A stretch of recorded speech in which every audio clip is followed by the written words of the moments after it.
नमस्कार दोस्तों, मैं हूं रामेंद्र सिंह चौहान। देश के लाखों पेंशनर्स के साथ, या यूं कहें कि देश के बुजुर्गों के साथ देश के प्रधानमंत्री नरेंद्र मोदी ने क्रूर मजाक किया है, या एक गहरा मजाक किया है जिसे शायद देश के पेंशनर्स और बुजुर्ग कभी भूल नहीं पाएंगे। जी हाँ, भारत सरकार ने 2024-2025 का बजट लोकसभा में पेश किया। यह बजट 48.21 लाख करोड़ रुपए का है, लेकिन इस बजट में, इस भारी भरकम बजट में, या यूं कहें कि अब तक के सबसे बड़े बजट में देश के पेंशनर्स के लिए 1 रुपए का भी प्रावधान नहीं किया गया है। इस तरह से यह कहा जा सकता है कि देश के प्रधानमंत्री, या यूं कहें कि भारतीय जनता पार्टी, या यूं कहें कि एनडीए यानी नेशनल डेमोक्रेटिक अलायंस की गवर्नमेंट ने पेंशनर्स के लिए एक ढेला भी नहीं दिया है। इस तरह से कहा जा सकता है कि पेंशनर्स के साथ देश के प्रधानमंत्री नरेंद्र मोदी ने न केवल एक क्रूर मजाक किया है, बल्कि उनके हितों पर एक गहरी चोट पहुंचाई है। अभी कुछ समय पहले भारत सरकार ने ऐलान किया था कि जो पेंशनर्स हैं उनको हायर पेंशन मिलेगी। अभी जो पेंशन पेंशनर्स को मिल रही है ईपीएफओ के जरिए, यानी कर्मचारी भविष्य निधि संगठन के जरिए यह पेंशन मिलती है पेंशनर्स को 2,500 से 3,000 के बीच में, या यूं कहें कि 2,500 से 3,000 के बीच में जो पेंशन मिलती है, उससे देखें तो प्रतिदिन यह पेंशन 100 रुपए से भी कम पड़ती है। या यूं कह सकते हैं कि एक पेंशनर्स को यह पेंशन जो मिलती है वह प्रतिदिन 100 रुपए से भी कम मिलती है। अब इस पेंशन को बढ़ाने के लिए लंबे समय से पेंशनर्स मांग कर रहे थे, देश के बुजुर्ग मांग कर रहे थे, सेवानिवृत्त कर्मचारी मांग कर रहे थे कि उनकी पेंशन बढ़ाई जाए, जिससे वह अपना जीविकोपार्जन ठीक से कर सके।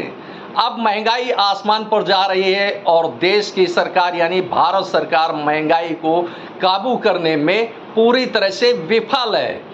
तो इस तरह से आसानी से समझा जा सकता है, जाना जा सकता है कि आखिर 100 रुपए से भी कम में एक बुजुर्ग अपना और अपने परिवार का, या यूं कहें कि अपनी पत्नी का, यदि पेंशनर्स की पत्नी जीवित है तो आखिर 100 रुपए से कम में वह किस प्रकार अपना जीविकोपार्जन कर सकता है, यह एक बड़ा सवाल उठता है। अब अगर निजी क्षेत्र को छोड़ दें तो सरकारी क्षेत्र में जो सेवारत हैं और जो सेवानिवृत्त होते हैं, ऐसे पेंशनर्स की संख्या अगर देखें जो ईपीएफओ यानी कर्मचारी भविष्य निधि संगठन से है, ऐसे पेंशनर्स की संख्या देश में 78 लाख से अधिक है। अब अगर इसमें निजी क्षेत्र के पेंशनर्स को भी जोड़ लिया जाए तो यह संख्या करोड़ों में पहुंच जाएगी, यानी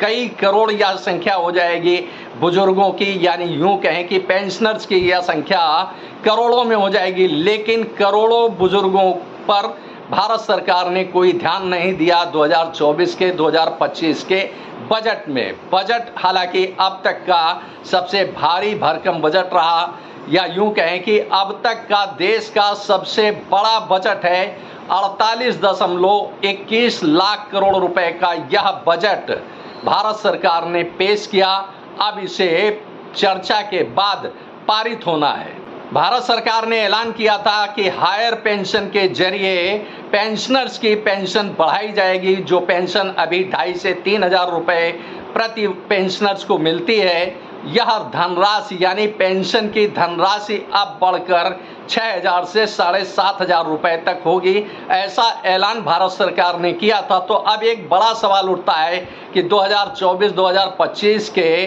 बजट में एक ढेले का प्रावधान पेंशनर्स के लिए नहीं किया गया है, तो आखिर यह धनराशि कहां से आएगी जो पेंशनर्स को मिलेगी। जाहिर सी बात है कि यह हायर पेंशन का ख्वाब केवल ख्वाब रह जाएगा और पेंशनर्स को वही ढाक के 3 पात जो अभी तक मिल रही थी 2,500 से 3,000 रुपए के बीच में पेंशन, वही पेंशन उसे मिल पाएगी। यानी बुजुर्गों के साथ भारत सरकार या यूं कहें कि देश के प्रधानमंत्री नरेंद्र मोदी ने एक क्रूर मजाक किया है, एक अति क्रूर घोषणा की गई है पेंशनर्स के लिए। देश के असंख्य कारपोरेट अपने पास भविष्य निधि कर्मचारियों की रखते हैं, लेकिन भविष्य निधि और पेंशन अपने कर्मचारियों को किस हद तक देते हैं और नियमों का कितना पालन करते हैं यह पेंशनर्स ही जानते हैं, क्योंकि पेंशनर्स के साथ बड़ा धोखा होता है और भारत सरकार केवल खामोश रहती है। पेंशनर्स के साथ यह धोखा केवल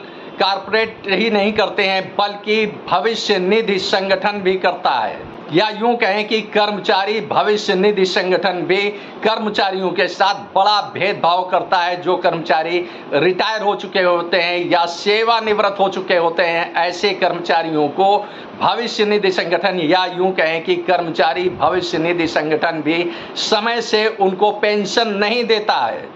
अब भारत सरकार ने हायर पेंशन के लिए एक पोर्टल बनाकर पेंशनर से हायर पेंशन के लिए अप्लाई करने के लिए तो कह दिया, लेकिन कर्मचारी भविष्य निधि संगठन आखिर उनको यह बढ़ी हुई पेंशन कहां से देगा, यह एक बड़ा सवाल उठता है। अब यदि भारत सरकार कर्मचारी भविष्य निधि को कोई अंशदान अनुदान नहीं देगी तो कर्मचारी भविष्य निधि संगठन आखिर पेंशनर्स को यह हायर पेंशन कहां से देगा, किस मद से देगा, यह एक बड़ा सवाल उठता है। अब इसी के साथ एक बड़ा सवाल और उठता है कि कर्मचारी यदि अपनी भविष्य निधि का पैसा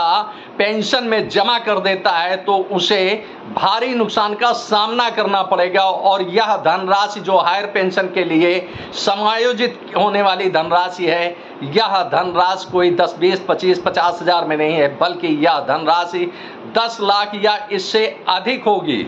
तो ऐसे में एक बड़ा सवाल उठता है कि आखिर जो बुजुर्ग रिटायर हो चुके हैं, जो सेवानिवृत्त हो चुके हैं, जो पेंशन धारक है, वह 10 लाख रुपए या इससे अधिक की धनराशि आखिर कहां से लाएंगे जो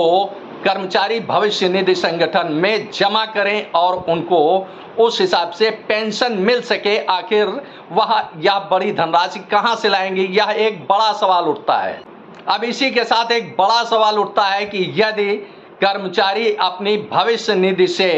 पैसा पेंशन में ट्रांसफर कर देता है या उसमें जमा कर देता है तो उसे बैंकों की तुलना में या अन्य निवेश की तुलना में बहुत कम पैसा मिलेगा पेंशन के रूप में। तो ऐसे में जाहिर सी बात है कि पेंशनर्स अपना किसी अन्य विकल्प में निवेश करेंगे जहां उनको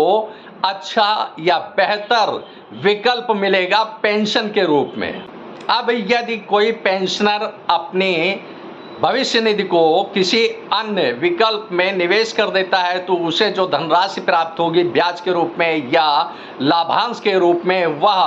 कर्मचारी भविष्य निधि संगठन से मिलने वाली पेंशन से कहीं अधिक होगा वह लाभांश। तो ऐसे में आखिर क्यों पेंशनर्स अपनी बड़ी धनराशि कर्मचारी भविष्य निधि में जमा करेगा, यह एक बड़ा सवाल उठता है। तो इस तरह से कह सकते हैं, देख सकते हैं कि जो कर्मचारी, जो सेवानिवृत्त कर्मचारी है देश का 78 लाख से अधिक, उसके साथ या यूं कहें कि अगर निजी क्षेत्र के भी सेवानिवृत्त कर्मचारियों को मिला लिया जाए तो देश के करोड़ों बुजुर्गों के साथ, करोड़ों सीनियर सिटीजन्स के साथ, करोड़ों पेंशनर्स के साथ नरेंद्र मोदी सरकार ने एक बड़ा धोखा किया है, या यूं कहें कि एक क्रूर मजाक किया है भारत सरकार ने देश के बुजुर्गों के साथ। क्योंकि भारत सरकार ने 2024-2025 के बजट में जो बजट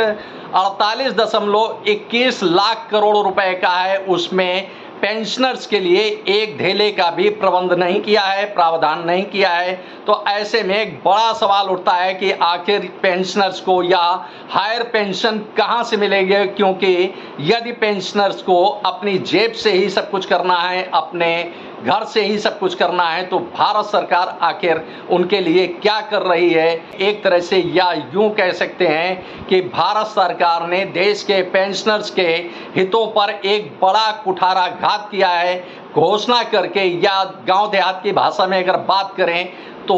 पेंशनर्स को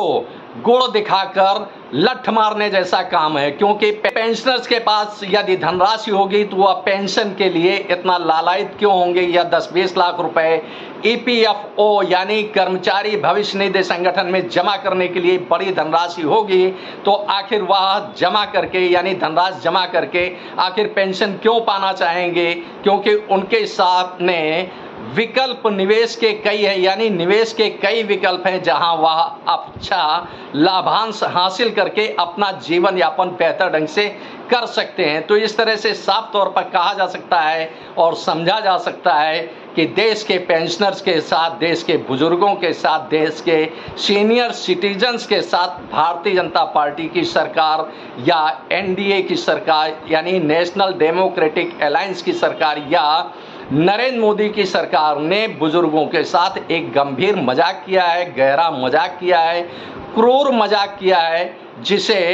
अब देश के पेंशनर्स को बर्दाश्त करना होगा, क्योंकि भारत सरकार उनकी किसी भी रूप में आर्थिक सहायता करते हुए नहीं दिख रही है। क्योंकि यदि भारत सरकार को वास्तव में कुछ करना था तो अंशदान एक के लिए एक बड़ी धनराशि तय करनी चाहिए थी बजट में, जिसका प्रोविजन करके भारत सरकार कर्मचारी भविष्य निधि को अनुदान के रूप में देती और जिससे कर्मचारी भविष्य निधि संगठन उस धनराशि का उपयोग हायर पेंशन के लिए करके पेंशनर्स को एक बड़ा लाभ देती। लेकिन भारत सरकार ने ऐसा नहीं किया। तो ऐसे में साफ तौर पर समझा जा सकता है कि भारत सरकार के इस ऐलान से, भारत सरकार के इस प्रावधान से देश का पेंशनर्स खुद को ठगा महसूस कर रहा है। आपने इस वीडियो को देखा, आपको यह वीडियो कैसा लगा कमेंट बॉक्स में हमें अवश्य बताएं। वीडियो को शेयर करें। यदि आप हमारे चैनल पर नए हैं तो हमारे चैनल को सब्सक्राइब करें, जिससे हमारे आने वाले वीडियो, आने वाले नोटिफिकेशन आपको मिल सकें। दोस्तों, वीडियो को लाइक करना ना भूलें। आप लाइक करते हैं तो हमारा प्रोत्साहन होता है, हमारा मोटिवेशन होता है। आपने वीडियो को देखा, आपका बहुत बहुत धन्यवाद। Thank you. जय हिंद, जय भारत।